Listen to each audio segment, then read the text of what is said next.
Hema committee report പുറത്തിറക്കാതെ 4.5 കൊല്ലം വെച്ച് പാർപ്പിച്ച സർക്കാർ, ബഹുമാനപ്പെട്ട മുഖ്യമന്ത്രി തന്നെ പറഞ്ഞത് വ്യക്തിയുടെ സ്വകാര്യതയെ ബാധിക്കുന്നു എന്നതാണ്. സ്വകാര്യത എന്ന് പറയുന്നത് വിക്ടിംസിനാണ്, അതിജീവിതകൾക്കാണ്, അല്ലാതെ പ്രതിസ്ഥാനത്ത് വരേണ്ടവർക്കല്ല. സിദ്ദീഖിന്റെ ജാമ്യാപേക്ഷ കണ്ടപ്പോൾ നമുക്ക് ഞെട്ടിപ്പോയി.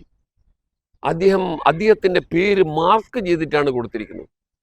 ഹൈക്കോടതി രജിസ്ട്രി പോലും അത് സമ്മതിക്കാൻ പാടില്ലാത്തതാണ്. അദ്ദേഹം ഒരു വിക്ടിമല്ല, അദ്ദേഹം ഒരു പ്രതിയാണ്.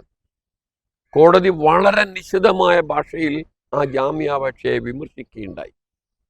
ആ സംഭവത്തിന്റെ ഗൗരവം കണക്കിലെടുത്തിട്ടാണ് ബഹുമാനപ്പെട്ട കേരള ഹൈക്കോടതി ജാമ്യം നിഷേധിച്ചത്. സുപ്രീം കോടതിയിൽ എത്തുന്നത് നല്ലതാണെന്നാണ് എൻ്റെ വിശ്വാസം.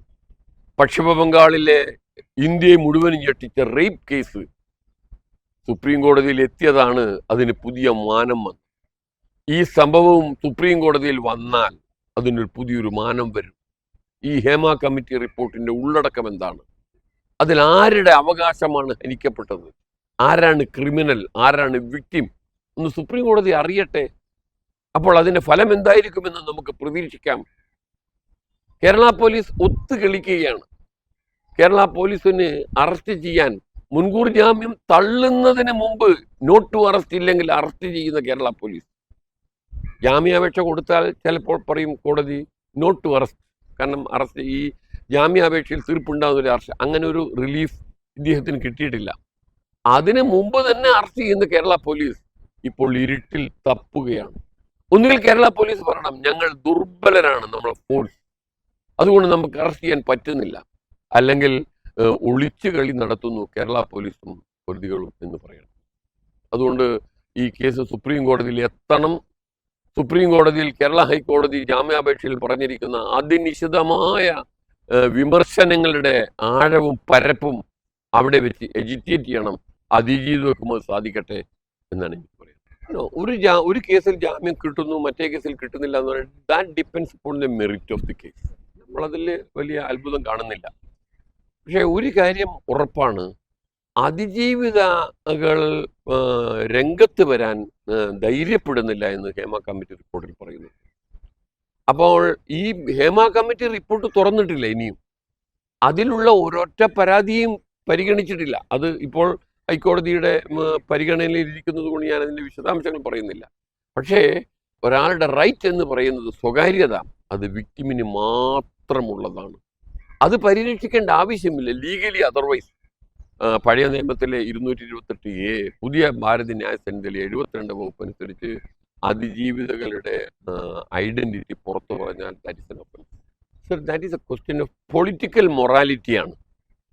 ഒരു ബലാത്സംഗ കേസിൽ പ്രതിയായ ഒരാൾ ആ രാഷ്ട്രീയ പദവി, ജനങ്ങൾ തിരഞ്ഞെടുക്കപ്പെട്ട ഒരു പദവി രാജിവെക്കേണ്ടത് ഒരു പൊളിറ്റിക്കൽ മൊറാലിറ്റിയുടെ ഭാഗമാണ്.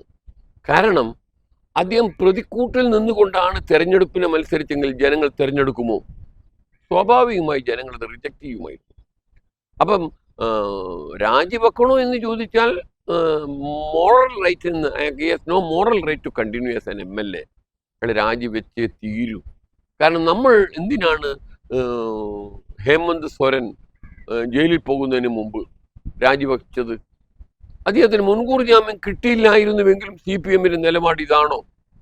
അല്ലല്ലോ. അദ്ദേഹം ജയിലിൽ പോവുകയാണെങ്കിൽ രാജിവെക്കണ്ടേ? അപ്പം ജാമ്യം കൊടുക്കുന്നതും കൊടുക്കാതിരിക്കുന്നതും ഒരാളെ കുറ്റമുക്തമാക്കുന്നതോ അല്ലെ കുറ്റക്കാരനാക്കുന്നതോ ആയിട്ടോ നമുക്ക് കാണാൻ പറ്റില്ലല്ലോ. ഒരു വിക്ടിം പറയുകയാണ്, എന്നെ ഇത്ര കണ്ട് പീഡിപ്പിച്ച ഒരു മനുഷ്യനാണ് ഇദ്ദേഹം. അപ്പൊ അദ്ദേഹം ആ സ്ഥാനത്ത് തുടരുന്നത് മോറലി കറക്റ്റാണോ? ഒരിക്കലുമല്ല. CPM-ന്റെ ചില അന്വേഷണ ഏജൻസികളെല്ലാം ഉണ്ട്. അവരന്വേഷിച്ചിട്ട് കുറ്റം, പ്രൊമോഷൻ തടഞ്ഞു, സ്ഥാനക്കയറ്റം കൊടുത്തു, താഴ്ത്തി. ഇപ്പൊ പാലക്കാട്ടൊരു MLA അദ്ദേഹം എന്തൊക്കെ ചെയ്തവരാണ്, അദ്ദേഹത്തിന് ഇപ്പോൾ പദവി ഉയർത്തി കൊടുത്തു. പക്ഷെ നമ്മളെ നാട്ടിൽ നിലവിലുള്ള നിയമം അനുസരിച്ച് അദ്ദേഹം ഒരു റേപ്പ് കേസിൽ പ്രതിയായ ഒരാൾ MLA ആയി തുടരുന്നത് നാണക്കേടാണ്, ലജ്ജാകരമാണ് എന്ന കാര്യത്തിന് യാതൊരു സംശയവുമില്ല. ആ കേസിൽ പ്രതിയായ ആരും തന്നെ ഒരു പൊതുസ്ഥാപനത്തിൽ, ഒരു പൊതു സംഘടനയിൽ, ഒരു പൊതു പദവി തുടരാൻ പാടില്ല എന്ന് വിശ്വസിക്കുന്ന ആളാണ്. പക്ഷെ വാട്ട് എവർ ഇറ്റ് ഈസ്, രണ്ടാണെങ്കിലും it is an assault on Indian womanhood. Indian സ്ത്രീത്വത്തിനെതിരെയുള്ളൊരു കടന്നാക്രമണം. സ്ത്രീ എന്ന് പറയുന്നത് പവിത്രമാണ്. സ്റ്റിൽ റിമെമ്പർ അങ്കമാലിയിൽ ഒരു MLA-ക്കെതിരെ ആരോപണം വന്നപ്പോൾ as a prosecutor I strongly opposed the bail. കാരണം സ്ത്രീത്വത്തിനെ കടന്നാക്രമിക്കുന്നത് ഒരു പൊതുസമൂഹത്തിൽ ഒരു മാന്യനായ വ്യക്തിയായി നമുക്ക് അംഗീകരിക്കാൻ പറ്റില്ല, ഒരിക്കലും അംഗീകരിക്കാൻ പറ്റില്ല. അതുകൊണ്ട് തന്നെ അദ്ദേഹം പൊതു പദവികൾ അലങ്കരിക്കുന്നത് ശരിയല്ല എന്ന് വിശ്വസിക്കുന്ന ആളാണ്. MLA ആണെങ്കിലും മന്ത്രിയാണെങ്കിലും ഏത് പദവി. അപ്പം പറയും അദ്ദേഹം കുറ്റക്കാരനാണെന്ന് വിധിച്ചാൽ തന്നെ ഇപ്പൊ കുറ്റക്കാരനാണെന്ന് കണ്ടാൽ പറയും അപ്പീൽ കോടതിയില്ലേ, അപ്പീൽ കഴിഞ്ഞാൽ പറയും സുപ്രീം കോടതിയില്ലേ. അന്തിമമായി അദ്ദേഹത്തെ കുറ്റക്കാരാണെന്ന് കാണാൻ പറ്റുന്നവരുണ്ട്. It will make no difference. ഒരു മർഡർ കേസിൽ പ്രതിയെ നമ്മൾ എങ്ങനെ കാണും? അദ്ദേഹം MLA തുടർന്ന് ശരിയാണെന്ന് പറയും. ഇതെല്ലാം ഒരു മോറൽ ടർപ്പിറ്റ്യൂഡല്ലേ, ഒരു അസന്മാർഗിക കുറ്റമല്ലേ ഇതെല്ലാം? അല്ലാതെ അഴിമതി കേസിൽ പ്രതിയായ അയാളോട് സ്ഥാനം, ഇപ്പം കെജ്രിവാൾ ജാമ്യം കിട്ടിയതിന് ശേഷമാണ് പദവി ഒഴിഞ്ഞത്. Is an ideal politician.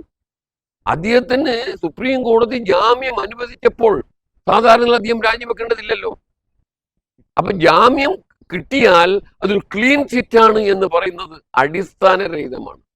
അങ്ങനെയാണെങ്കിൽ കെജ്രിവാളിന്റെ രാജി ഒരിക്കലും ആവശ്യമില്ലാത്തതാണെന്ന് പറയും. അദ്ദേഹം സമ്മതിച്ചില്ലല്ലോ. ജാമ്യം വാങ്ങിക്കഴിഞ്ഞ ശേഷം അദ്ദേഹം രാജിവെച്ചു. എന്നിട്ട് അദ്ദേഹം പറഞ്ഞു കുറ്റക്കാരനാണെല്ലാം ഞാൻ തെളിയിക്കുന്നത് വരെ ആ പദവിയിലേക്കില്ല. അതല്ലേ ഒരു ഐഡിയൽ പൊളിറ്റീഷ്യന്റെ